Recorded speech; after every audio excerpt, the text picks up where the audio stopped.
de toutes ces expertises qui ont atterri sur notre table, nous avions le rapport concluant suivant. Feu Chérubin Okende s'est auto-infligé.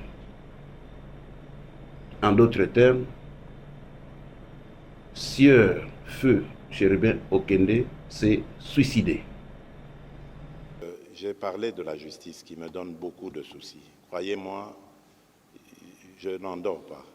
La justice, notre justice, elle est malade, même dans le traitement des dossiers. Monsieur le procureur général fait la Cour de cassation. Avec tous les respects, je vous prie de bien vouloir prendre la parole. Mesdames et messieurs, le communiqué qui a été lu sur certaines chaînes de radio et télévision vous invitez à venir, ou plutôt entendre le procureur général après la Cour de cassation faire une communication. La dame, madame la responsable de ma presse, vient de vous signifier qu'il ne s'agit pas d'un point de presse. C'est une communication que nous faisons à l'intention de l'opinion tant nationale qu'internationale. Je suis le procureur général près la Cour de cassation, ministère public civil au sommet. Je suis le maître de l'action publique avec compétence territoriale, donc sur l'ensemble de la République. Le ministère public étant un et indivisible, tout ce qui intéresse le parquet m'intéresse également. Je m'assume lorsque, par le fait des magistrats de rang inférieur, quelque chose ne va pas. Autant que je donne mes instructions à toute la chaîne, autant que ceux qui sont rattachés à toute la chaîne doivent se conformer à ce que j'ai dit. Le ministère public, c'est comme un arbre. Je suis au sommet, il y a des branches qui sont les parquets inférieurs. C'est comme qui dirait, on est sous les drapeaux dans cette matière. La magistrature dans notre pays, peu de gens ne savent pas comment elle fonctionne. Nous avons un organe qu'on appelle le Conseil supérieur de la magistrature, qui est l'organe régulateur qui s'occupe de la gestion au quotidien des magistrats. Mais il y a des embranchements spécifiques au sein de cet organe, le Conseil supérieur de la magistrature, qui veut qu'il y ait 3 ordres juridictionnels. L'ordre juridictionnel judiciaire auquel moi j'appartiens, il y a l'ordre administratif avec le Conseil d'État, et il y a l'ordre constitutionnel avec la Cour constitutionnelle. Croyez ici que je vais parler juste de ce qui intéresse le parquet civil. Mesdames et messieurs, il y a quelque temps, nous étions dans cette salle.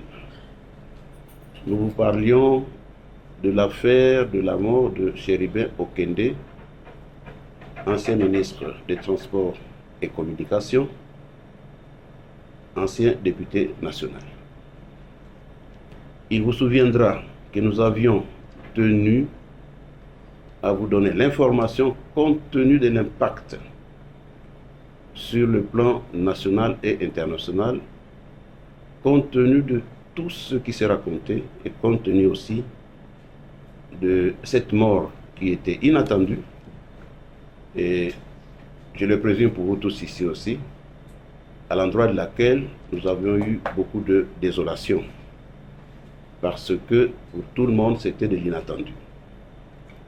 Nous avions voulu donner au départ les pistes que les enquêtes et les enquêteurs suivaient pour permettre à déboucher à une conclusion qui puisse être non seulement objective, mais incontestable. Donc, une conclusion sujette à ne pas donner droit à des colportages. Au jour d'aujourd'hui, Ce jour, je me permets de venir devant vous parce que j'estime avoir les éléments nécessaires, après tout le temps qu'a duré l'enquête, j'espère avoir les éléments nécessaires pour vous donner la conclusion en ce qui concernait donc, qui a entouré la gestion de décès de feu Chérubin Okende. La mort de sieur Chérubin Okende, comme je l'ai dit, ancien député national et ministre des Transports, remonte au 13 juillet 2023. Elle a dû provoquer un tollé, comme je l'ai dit, de commentaires dans sens divers. C'est ici pour moi l'occasion de vous redire qu'à l'époque, j'avais mis en garde tous ceux qui étaient en train de dire ce qu'ils voulaient dans les sens les plus divers. J'avais même invité tout celui qui détiendrait la meilleure information par rapport à la vérité que nous tous cherchions à pouvoir nous saisir. Qui plus est, il y en a qui n'ont pas entendu ma parole, ma recommandation, parce que j'avais mis en garde que quand on fait de faux bruits, publiquement ou sur les réseaux, ça s'appelle la propagation de faux bruits. Et ce sont des faits infractionnels. J'imagine, et vous le savez, il y en a qui en font les frais jusqu'à ce jour, parce qu'ils ont voulu dénaturer ou donner une information gratuite qui ne pouvait aider en rien l'avancement des enquêtes. Alors aujourd'hui, nous devons mettre un terme à ces genres de spéculations. Voilà pourquoi je vais me permettre d'aller droit au but en vous disant au départ que pour préserver à ce que nos conclusions soient univoques, soient objectives, nous avions voulu associer, tel était le vœu de l'ensemble, des experts venus de tous bords, non seulement nationaux, mais internationaux. À ce sujet, nous avons eu le concours du gouvernement de la République qui nous a aidés à faire venir des experts extérieurs qui sont arrivés de la Belgique et de l'Afrique du Sud. Localement, nous avons eu le concours de nos experts traditionnels, parce que nous en avons. Nous avons eu aussi recours à l'accompagnement de la MONUSCO et du Bureau conjoint des Nations Unies aux droits de l'homme. Voilà les équipes qui ont travaillé et il leur a été donné comme consigne de travailler non pas collégialement, mais en équipe. Autant dire qu'il y a eu autant de rapports. Et je vais vous dire que tous ces rapports, émanant soit des experts nationaux ou experts internationaux, ont convergé vers une même conclusion. Contrairement à toutes les divagations, toutes les hérésies qui ont été édictées, nous avons aujourd'hui non pas plutôt la tâche de vous donner l'information objective. Je dis bien, elle émane de différentes équipes d'experts, tant nationaux qu'internationaux. Alors, dans le cadre des faux bruits, nous avons tous eu à le lire par le passé. Au retour de l'expert, c'était une dame belge, nous avons lu sur les réseaux qu'elle aurait fait des déclarations. La pauvre, parce qu'elle n'en avait jamais fait.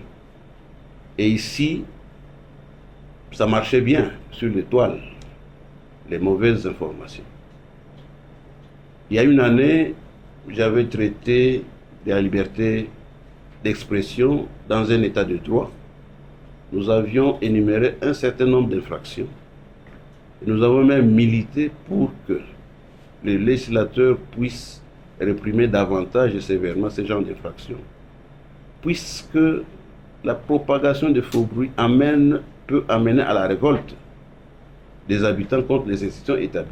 Et là, c'est un risque énorme. Au jour d'aujourd'hui, je le répète, je suis rassuré parce qu'au terme de toutes ces enquêtes, nous avons les conclusions en ce qui concerne la mort de sieur Chérubin Okende. Il y a eu le recours aux experts et les expertises consistaient en la balistique, dans les télécommunications, dans l'autopsie avec les médecins légistes, ainsi que à la toxicologie de toutes ces expertises qui ont atterri sur notre table. Nous avions le rapport concluant suivant. Feu Chérubin Okende s'est auto-infligé. En d'autres termes, Sieur Feu Chérubin Okende s'est suicidé.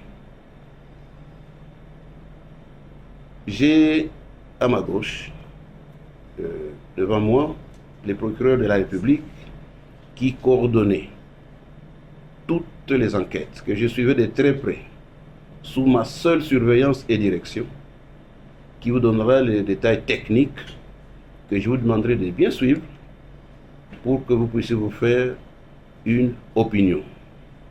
J'imagine qu'ici, il n'y a pas que les dames et sieurs de la presse. Enfin, je ne m'adressais pas à la presse aujourd'hui, je m'adressais à l'opinion tant nationale qu'internationale, puisque cette affaire a connu la participation aussi des missions extérieures. Les détails par rapport à la conclusion que je viens de vous donner vont vous être donc donnés par M. le procureur de la République, que j'avais chargé pour ce faire. Et vous pouvez peut-être vous donner la question, vous poser la question, pourquoi nous avons attendu si longtemps? Il n'y a pas eu question d'attendre si longtemps. Nous avons mené des enquêtes de manière méthodique.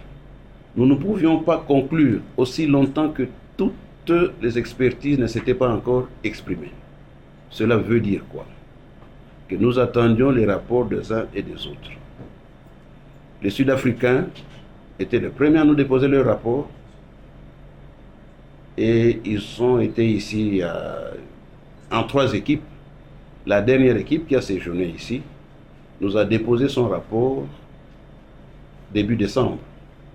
Et c'est alors que j'avais instruit le procureur de la République de pouvoir procéder à la remise du corps à sa famille, étant donné que nous n'étions plus, ou plutôt nous n'avions plus besoin du corps pour pouvoir évoluer dans cette instruction-là. Alors, j'ai posé une question, pourquoi est-ce que ça a pris un peu de temps?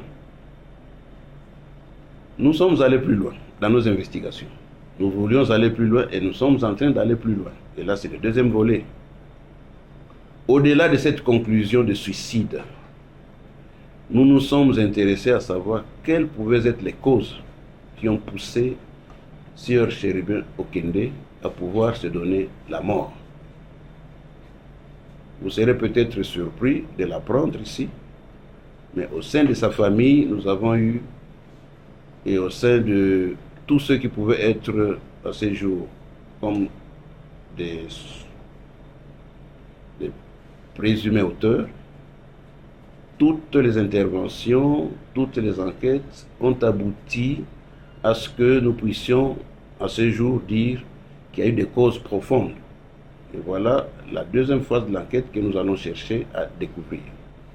Je vous annonce seulement que, au-delà de cette mort, après que nous ayons eu la conclusion, nous avons ordonné d'autres devoirs consistant notamment à la perquisition du bureau privé du défunt. Il y a été saisi un agenda, son agenda propre, la perquisition opérée devant la veuve, en sa présence, qui a confirmé, dans ce que nous avons trouvé, que 3 jours avant sa mort, Sieur Chérubin Okende avait écrit, je cite, « Je suis au bout du rouleau ». Son épouse, et c'est ça les enquêtes qui sont en train d'être menées, le procureur vous dira davantage, n'a pas caché que peu avant sa mort, le découyous était très tendu, il était préoccupé et c'était aussi le témoignage de tous ceux qui avaient été entendus, qui l'avaient approché, notamment son chauffeur, ainsi que celui qui pouvait encore être en prison aujourd'hui, monsieur son garde-corps. Donc, nous allons poursuivre les enquêtes, non pas pour connaître qui a été à la base, ou plutôt qui est l'assassin, comme l'auraient dit les gens, qui est le meurtrier, ou comment est mort Chéribin Okende. Là, c'est un volet tourné. Mais nous voulons savoir, pendant ces temps qu'on dit qu'il était préoccupé, qu'est-ce qui s'est passé en réalité? Nous avons des pistes que je ne peux pas vous donner pour le moment, mais nous avons des actes de procédure qui ont été lancés et des personnes sont présentement fugitives que nous recherchons parce que nous voulons connaître, avec les informations déjà en notre possession, qu'est-ce qui a été le rôle déterminant de ces personnes poursuivies en séjour pour que les découvristes en arrivent à l'acte qui a été décrié par tout le monde, enfin, à cette mort tragique. Et les conclusions futures pourront nous donner, selon que nous serons en mesure d'évoluer avec la technicité qui nous est propre, de pouvoir atterrir de la meilleure manière. Je ne vais pas vous prendre encore beaucoup de temps. Je crois que avec ce que je vous dis là, ce que je viens de vous dire, la conclusion, chacun va pouvoir juger. D'abord, je commence par, oui, j'ai entendu votre demande du Congrès, je vais vous accompagner. Ça, c'est clair, c'est une demande bien formulée, il faut que je le fasse. Sani Boujakera, est-ce que je peux le dire? Bon, aujourd'hui, pas plus tard qu'aujourd'hui, j'ai posé encore ce problème. Tout à fait. Et vous avez entendu tout à l'heure avec le doyen Kibambi, j'ai parlé de la justice qui me donne beaucoup de soucis. Croyez-moi, je n'en dors pas. La justice, notre justice, elle est malade, même dans le traitement des dossiers. Bon, je crois qu'il est victime un peu de ça. Et j'ai vraiment décidé d'y mettre mon nez. Je n'aime pas faire ça. Je n'aime pas le faire, croyez-moi. Je le jure, vous êtes des journalistes, allez demander. Je n'ai jamais appelé un juge. Je leur fais confiance et j'insiste simplement pour qu'ils disent le droit comme il se doit, pour que nos compatriotes, enfin les citoyens, parce qu'il n'y a pas que nos compatriotes qui sont justiciables dans ce pays, en profitent. Et j'ai besoin d'une justice qui est correcte, qui est efficace, parce que c'est comme ça, c'est sur cette justice que nous bâtirons l'état de droit que nous voulons, cet état qui va transformer le Congo. Donc je veux cette justice. Et à cause de leur tergiversation, peut-être que ce jeune homme est en train de moisir dans ce... Alors aujourd'hui j'ai posé cette question parce que je soupçonnais qu'elle viendrait de la part des journalistes.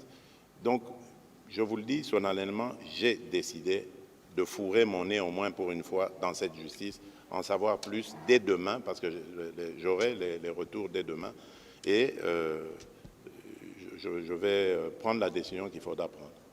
Merci, Excellence. Là, on peut applaudir. Alors,